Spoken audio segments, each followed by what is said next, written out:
तो hello guys, आपका स्वागत है आपके अपने यूट्यूब चैनल स्टूडेंट सहायता में। तो आज की इस वीडियो में हम आप क्लास 10 का एसएसटी अर्थशास्त्र चैप्टर 1 अध्याय 1 करेंगे कवर। तो विकास क्या होता है, आय क्या है, प्रति व्यक्ति आय क्या है, वो इस चैप्टर में देखेंगे। तो आपने सोशल साइंस का सिलेबस नहीं देखा है तो आपको आई बटन ऊपर देख रहा होगा, उस पर आप सोशल साइंस का सिलेबस देख सकते हैं। टर्म 1 एंड टर्म 2 में कौन कौन से चैप्टर आ रहे हैं और कौन सी किताब में से कौन से चैप्टर डिलीट हुए हैं, तो आप देख सकते हैं, हमने वीडियो डाल रखी है। तो चलिए शुरू करते हैं चैप्टर को। विकास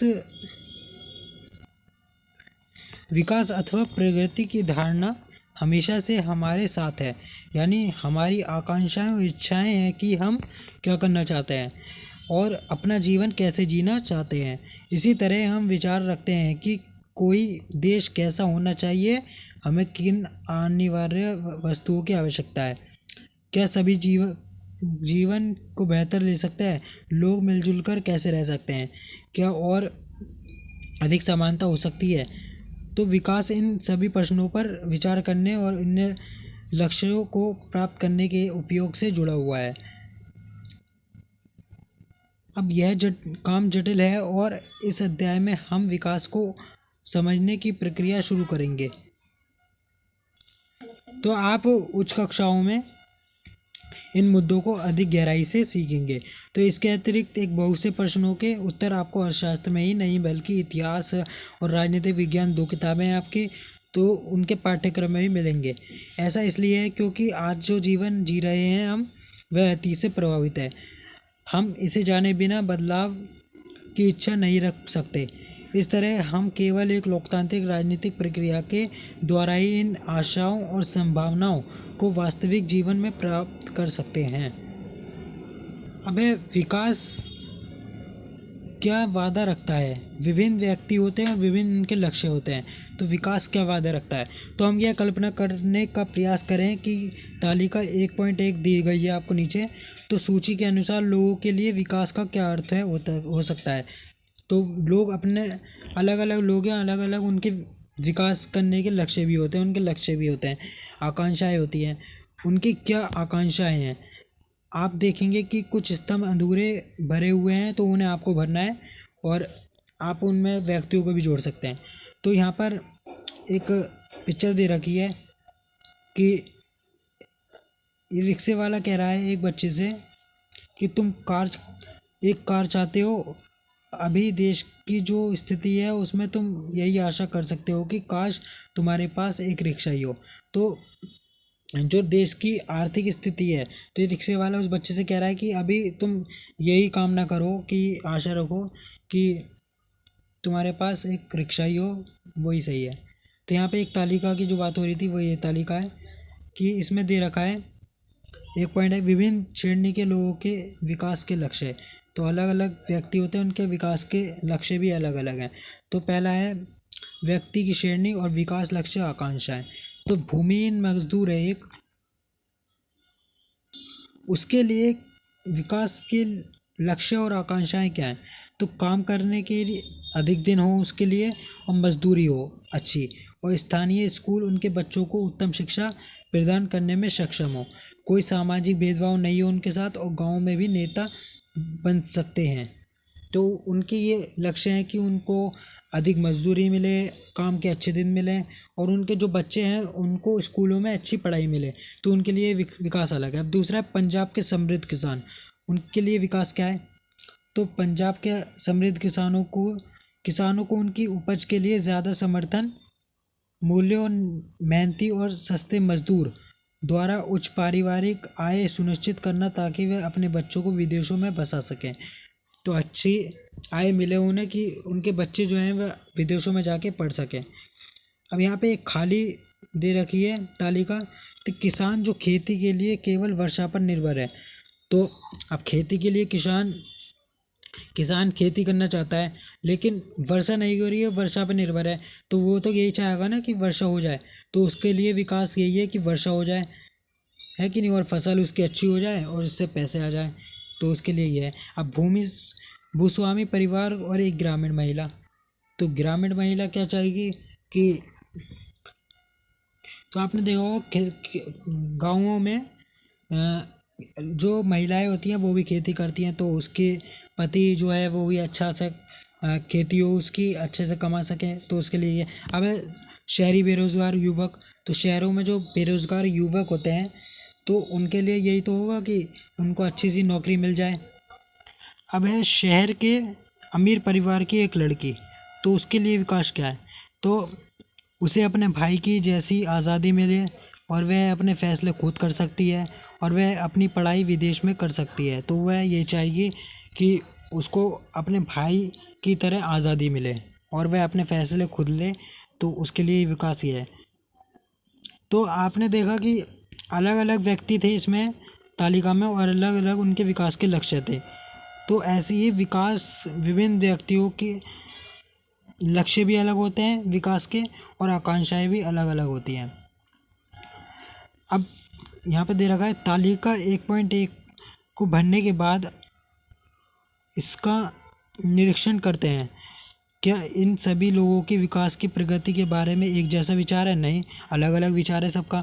तो संभवतः नहीं, इसमें से हर एक अलग अलग चीज़ें पाना चाहता है और वे ऐसी चीज़ें चाहते हैं जो उनके लिए सर्वाधिक महत्वपूर्ण है, यानी उनके लिए जो ही महत्वपूर्ण चीज़ें हैं वो अपनी चाहते हैं, तो अर्थात वह चीज़ें जो उनकी आकांक्षाओं इच्छाओं को पूरा कर सकें।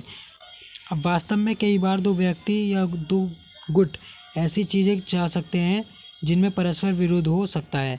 एक लड़की अपने भाई को समकक्ष आज़ादी के अवसर पे मिलने वाले भाई की घर के कामकाज को हाथ बटाएगा की आशा रखती है, तो वह ये चाहेगी कि उसका भाई उसके घर के कामों में हाथ बटाए।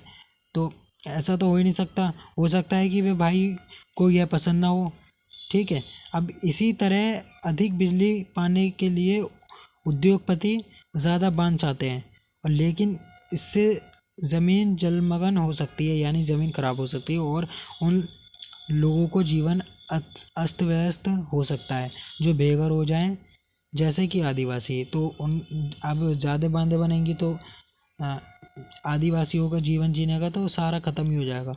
तो अब वह इसका विरोध कर सकते हैं और हो सकता है कि वह अपने खेतों की सिंचाई के लिए केवल छोटे चेक बांध या तालाब पसंद करें। अब यहाँ पे इस तरह दो बातें साफ हैं कि एक लड़की कि एक अलग अलग लोगों के विकास के लक्ष्य भिन्न हो सकते हैं, और और दूसरा एक के लिए जो विकास है दूसरे के लिए विकास ना हो, यानी विनाशकारी भी हो सकता है, यहाँ तक कि वह दूसरे के लिए विनाशकारी भी हो सकता है। जैसे यहाँ पे एक उद्योगपति बांध बनाना चाहता है अधिक, तो आदिवासियों के लिए तो विनाशकारी हो सकता है ना, तो यही बताया गया है इसमें। वह आय और अन्य लक्ष्य, तो आय और अन्य लक्ष्य आप अगर एक बार फिर तालिका 1.1 को देखें तो एक बात समान पाएंगे। लोग चाहते हैं कि उन्हें नियमित काम, बेहतर मजदूरी और अपनी उपज अथवा अन्य उत्पादों के लिए अच्छी कीमतें मिले। दूसरे शब्दों में वह ज़्यादा आय चाहते हैं। तो किसी भी तरह से ज़्यादा आय चाहने के अतिरिक्त लोग बराबरी का व्यवहार, स्वतंत्रता, सुरक्षा और दूसरों से आदर मिलने की इच्छा भी रखते हैं। वे भेदभाव से यानी प्रसन्न नहीं हैं, अप्रसन्न होते हैं। ये सभी महत्वपूर्ण लक्ष्य हैं, बल्कि कुछ मामलों में ये अधिक आय और अधिक उपभोग से भी अधिक महत्वपूर्ण हो सकते हैं, क्योंकि जीने के लिए केवल भौतिकी वस्तुएं ही पर्याप्त नहीं होती हैं। द्रव्य या उससे खरीदी जा सकने वाली भौतिक वस्तुएं एक कारक हैं जिस पर हमारा जीवन निर्भर है, लेकिन हमारा बेहतर जीवन ऊपर लिखी भौतिक वस्तुओं पर ही निर्भर करता है। अगर आपको यह बात स्पष्ट नहीं है कि तो अपने जीवन में अपने मित्रों की भूमिका में ज़रा सोचिए। आपको उनकी मित्रता की इच्छा हो सकती है, तो और इसी तरह से और भी बहुत सी चीज़ें हैं जिन्हें आसानी से मापा नहीं जा सकता, लेकिन उनका हमारे जीवन में बहुत महत्व है। इनकी प्राय उपेक्षा कर दी जाती है, लेकिन यह निष्कर्ष निकालना गलत होगा कि जिसे मापा नहीं जा सकता वह महत्व नहीं रखता। तो इसमें बताया क्या है, सब चीज़ों का महत्व होता है। तो यहाँ पे पिक्चर दिख रही होगी आपको, तो यहाँ पे पिक्चर इसलिए बनाई गई है, यहाँ पे विरोध कर रहे हैं लोग, यानी नर्मदा घाटी पर सरदार सरोवर बांध की ऊंचाई में वृद्धि किए जाने के विरुद्ध प्रदर्शन हो रहा है यहाँ पे। तो इन लोगों के लिए तो ये विनाशकारी हो गया और उनके लिए विकास हो गया। तो अलग अलग व्यक्ति होते हैं, उनके लिए अलग अलग विकास हो गया। तो अब एक और उदाहरण देख लेते हैं। अगर आपको कहीं दूर दराज के इलाकों में नौकरी मिलती है तो उसे स्वीकार करने से पहले आपके अतिरिक्त बहुत से कारक पर विचार करेंगे आप, जैसे कि आपके परिवार के लिए क्या सुविधाएं उपलब्ध होंगी, काम करने का वातावरण होगा होगा या सीखने के अवसर होंगे अवसर हैं। दूसरे, नौकरी में यद्यपि आपको वेतन कम मिलता है लेकिन यह नियमित रोजगार हो सकता है जो आपकी सुरक्षा की भावना को बढ़ाता है। एक अधिक अन्य नौकरी अधिक वेतन दे सकती है लेकिन कार्य की सुरक्षा नहीं, यानी दूसरी नौकरी आपको सुविधाएं दे सकती है लेकिन ये कम पैसे देगी, और दूसरी तरफ एक ज़्यादा पैसे दे रही है, वो सुविधाएं कम दे रही है। तो अलग अलग बात है। तो लेकिन कार्य की सुरक्षा नहीं है, और हो सकता है कि आपको परिवार के लिए पर्याप्त समय न मिले। ज़्यादा पैसे दे रही है तो आपको समय भी नहीं मिले, ठीक है। तो इससे आपकी सुरक्षा और स्वतंत्रता की भावना कम हो जाएगी। आपकी स्वतंत्रता जो होती है वो कम हो जाएगी आपकी। और इसी तरह विकास के लिए लोग मिले जुले लक्ष्यों को देखते हैं। यह सच है कि यदि महिलाएं वेतनभोगी कार्य करती हैं तो घर और समाज में उनका आदर बढ़ता है।